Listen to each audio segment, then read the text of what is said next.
हमारे साथ आज अपने मेहमान सेगमेंट में मौजूद हैं और राहिला फिरदौस साहिबा सीनियर ब्रॉडकास्टर न्यूज़कास्टर हैं।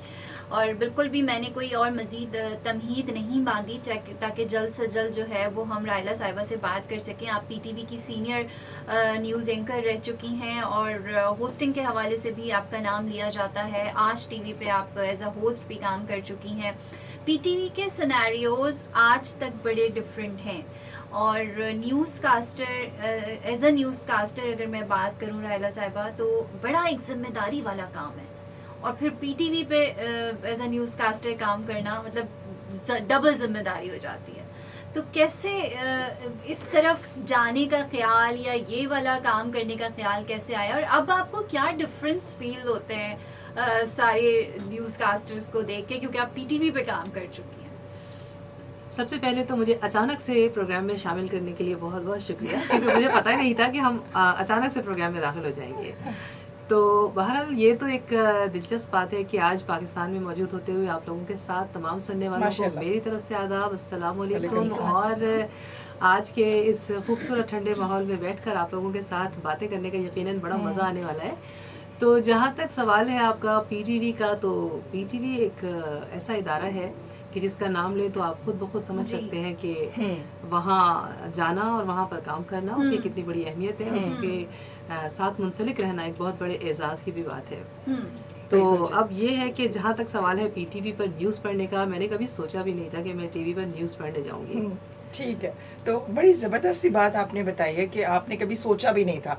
हम थोड़ा सा जैसे कहते हैं ना कि थोड़ा सा बैकग्राउंड में जाएंगे, आपके साथ कुछ चीज़ें शेयर करेंगे, पूछेंगे, क्योंकि मैं भी बड़ी पुरजोश थी ये सोच कर के मैं आपसे पूछेंगे कि आपने मतलब पीटीवी रेडियो पाकिस्तान, मैं समझती हूँ कि एकेडमीज़ हैं और बहुत बड़ी चीज़ हैं जिनके साथ आप सीख कर हमेशा आप आगे बढ़ते हैं। माशाल्लाह आप हमारे साथ राहिला फिरदौस साहिबा मौजूद हैं। हमारी खुशकिस्मती कि हम इनसे बहुत कुछ सीख भी सकते हैं, जान भी सकते हैं। इसमें तौहीद फ़ैज़ा कुरैशी आपके साथ मौजूद हैं अपना कराची FM 107 कराची की आवाज़ पले पले FM नेटवर्क। हमारे साथ रहिए क्योंकि अभी बहुत सारी मज़ेदार बातें जो हैं वो राहिला साहिबा हमें बताने वाले हैं। तो वापस आते हैं।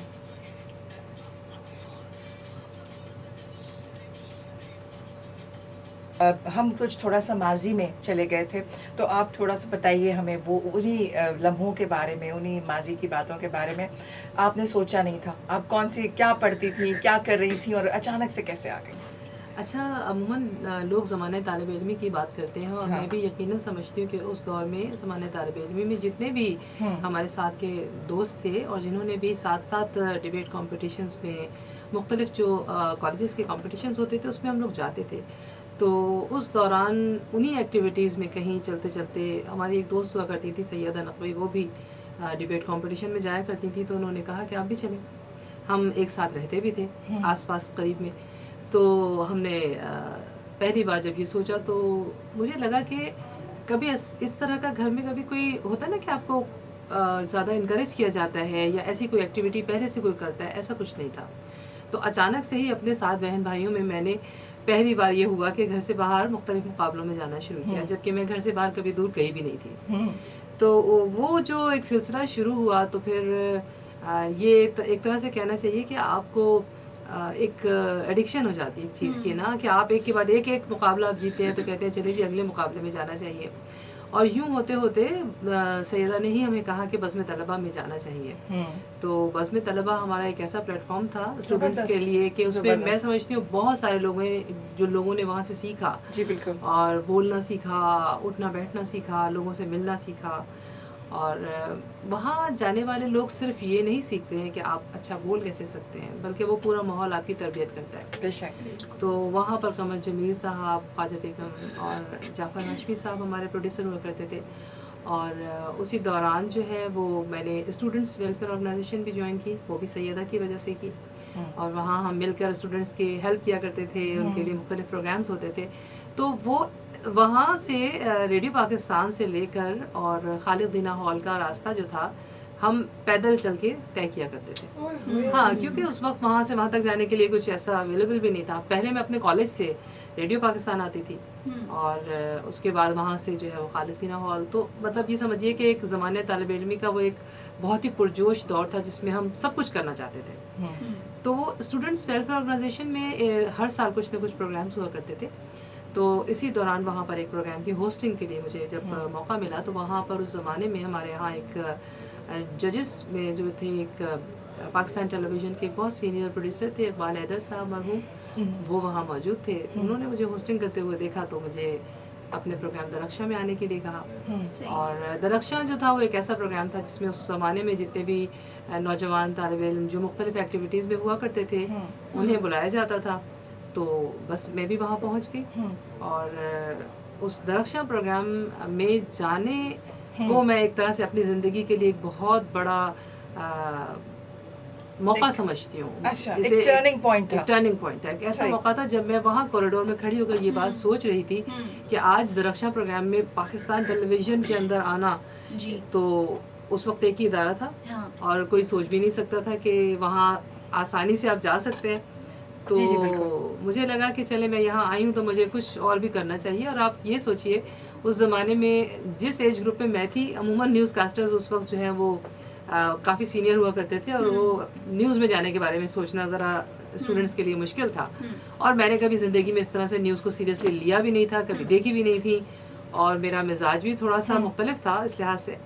तो बहुत सोचा, मैंने कहा कि अगर मैं घर में चाहूँ कि मुझे परमिशन मिले तो कौन सी चीज़ में जाने की कोशिश कर सकती। अच्छा, ये पूरा बैकग्राउंड बना के आपने। इसलिए क्योंकि मुझे पता था कि मैं अगर ऐसे कॉम्पिटिशन्स में जाना एक अलग बात है, आप वहाँ जाएंगे, आप गाने भी गा लेंगे, आप सब। हालांकि मुझे उसके बाद बहुत सारी मुख्तलिफ जो है वो लोगों की तरफ से मुख्तलिफ ऑप्शंस मिले भी। लोगों ने मुझे कहा कि आप ड्रामे में आ जाइए, आप फिल्म में आ जाइए, इसमें आ जाइए, उसमें आ जाइए, क्योंकि मेरी पर्सनैलिटी टीवी पर बहुत ज़्यादा सीरियस नज़र आती थी लेकिन मैं एक्चुअली अपनी लाइफ में ऐसी बिल्कुल भी नहीं थी। और बल्कि जितनी देर तक मैं कैमरे पर नहीं होती थी तो माइक पे अक्सर बैठे हुए हम गाने गा रहे होते थे। अच्छा। हाँ, तो उस वक्त मुझे याद अच्छी तरह से हमारे जो कैमरे पे होते थे वो कहते थे अच्छा राहिल आज हम ये गाना गाते हैं। उतने में फिर मुझे MCR में किसी ने कहा कि आपकी आवाज़ अच्छी है, तो मैंने उनसे पूछा आपको कैसे पता है, तो कह रहे आपकी आवाज़ यहाँ तक गूंज रही होती है।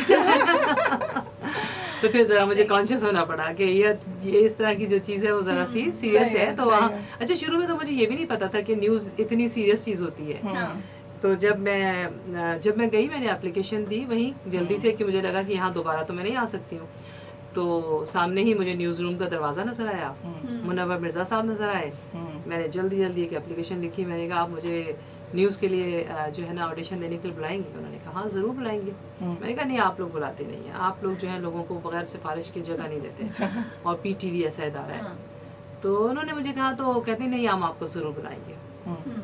उसके बाद मैं तो चली गई, अपनी हमारे कॉलेज की वेकेशंस थी, घूमने हमने गई, वापस आई तो पता चला कई दफ़ा कॉल्स आ चुकी हैं, आइए जी ऑडिशन दीजिए। अच्छा, वहाँ जब जिस दिन ऑडिशन था उस दिन बहुत ज़्यादा लोग भी मौजूद थे। और जैसा कि आपको मैंने पहले भी कहा कि मैं कोई जहनी तौर पर इस तरह सोच नहीं रही थी कि मैं न्यूज़ की कभी मैंने इस तरह से देखी भी नहीं थी कि बाकायदा होता है कि आपके जहन में हो कि आपने न्यूज़ कास्टर ही बनना था, ऐसा कुछ भी नहीं था।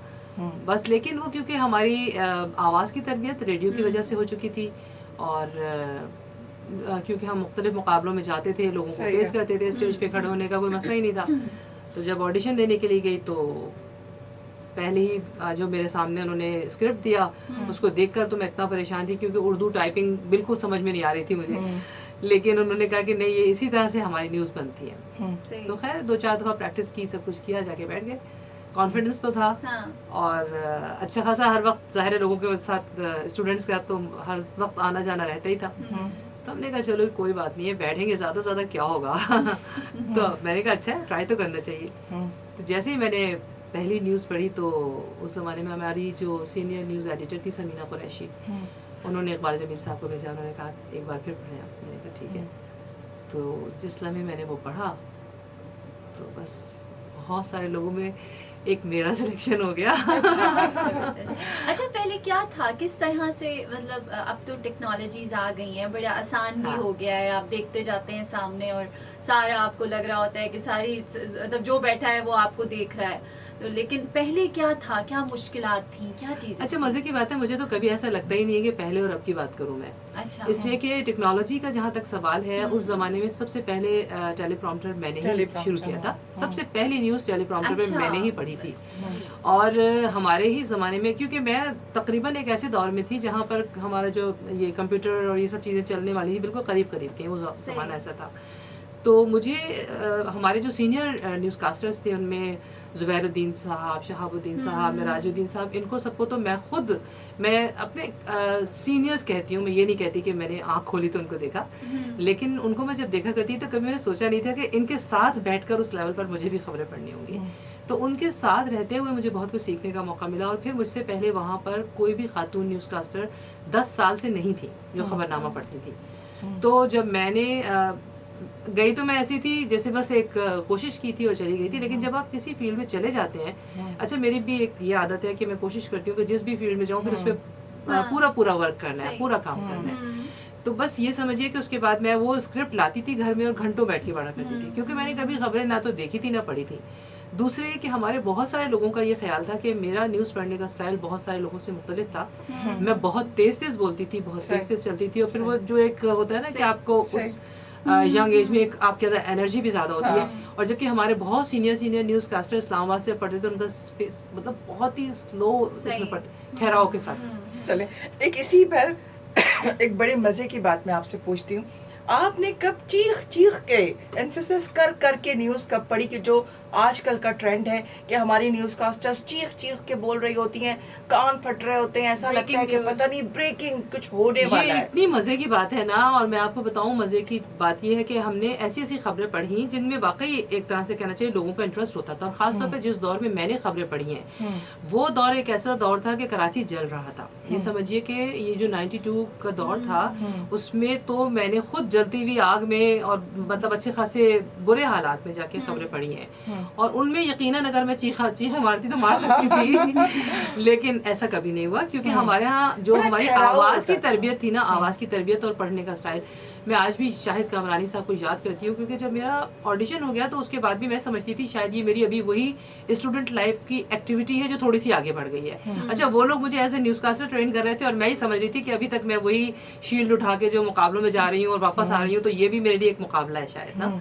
लेकिन वहाँ पर उस चीज़ को मैंने उस वक्त तक सीरियसली लिया नहीं जब मैंने पढ़ना शुरू किया उस वक्त तक। तो शाहिद कामरानी साहब ने 6 महीने तक मुझे टेबल पर बैठा के हर दिन सुबह से लेकर दोपहर तक मैं स्क्रिप्ट लेके बैठती थी, बार पढ़ती थी, उनको सुनाती थी। वो मेरा तलफ़ुज़, हर उतार चढ़ाव, हर चीज़ पर वो मुझे कहते थे कि यूँ ठीक करें आप। और उसके बाद जाके कहीं 6 महीने बाद मुझे ये लगा कि मैंने कहा आप मुझसे खबरें पढ़वाएंगे क्या, आप ये बताइए। तो मुझे बताओ, अच्छा खासा आपको फ्रस्ट्रेशन होने लगे, कब आप शुरू करेंगे आप ना, एक आपका शौक भी होता है, आपने शुरू किया। अच्छा, इसमें एक दिलचस्प बात, आपको मेरे घर में किसी को भी नहीं पता था कि मैं न्यूज़ पढ़ना शुरू कर चुकी हूँ। अच्छा। हाँ, क्योंकि मैंने बताया ना, मैं डर रही थी कि मैं पीटीवी ज्वाइन करने जा रही हूँ, टीवी पर जाने की परमिशन मिलेगी या नहीं मिलेगी, क्योंकि स्टूडेंट्स की एक्टिविटी एक अलग बात होती है। लेकिन घर से जाते वक्त ये नहीं पता था कि अब क्या होगा। तो जब मेरा सिलेक्शन भी हो गया, सब कुछ हो गया, उस वक्त अम्मी हमारी अमेरिका गई हुई थी और मेरे अब्बू जो थे इस्लामाबाद में थे। तो मेरे भाई जो थे उनको पता चला तो कहते हैं ये कैसे हो सकता है कि आप टीवी पर चली जाओगी। तो किसी ने डांटा नहीं कि भाई ये क्या किया, छोड़ दो? हाँ, बिल्कुल। जिस दिन मेरा पहला हमारा जो स्केड्यूल बना है और उसमें मेरी पहली न्यूज़ थी, उसमें तो इतनी टेंशन थी कि बस समझ में नहीं आ रहा था कि होगा क्या। और अपने भाई के साथ जाती थी, जा के रिहर्सल करती थी और वापस आ जाती थी।